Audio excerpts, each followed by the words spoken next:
That was Superintendent Dr. Marty Pollio talking to reporters and really to the entire community about what happened with nearly 100,000 students, and many of them ride the bus, of course, for JCPS. There will be no school until Friday now, we're hearing, for middle and elementary, and then high schools will go back on Monday. But he said there's no going back to the old system. We don't have enough drivers. We've gone from 950 to 650, and there are difficulties that will be addressed soon. And I think a big takeaway here was improving the communication with families and schools. So many parents told us last week they had no idea where their child was for hours and hours. Dr. Pollio says that is going to change. He's going to launch some type of app, he tells us, so families can actually track where their student is. We do not have that information for you right now. We don't know the name of the app yet, but Dr. Pollio tells us that information will be coming in the next few days. Parents will get all the information about how to sign up for it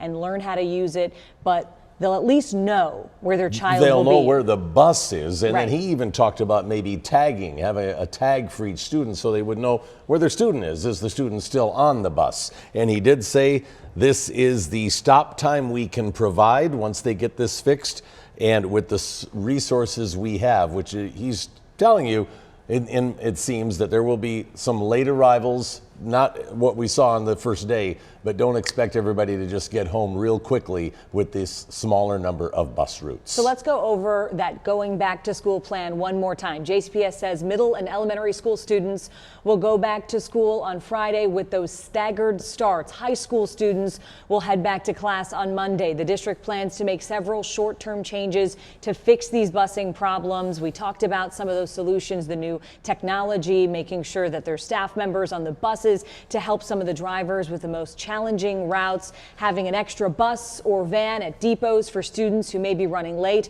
so those depot buses can just continue on, so there's not that big holdup.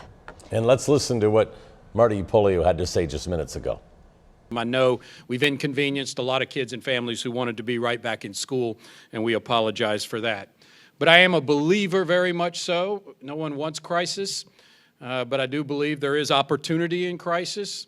And an opportunity to significantly improve and get better what you're doing.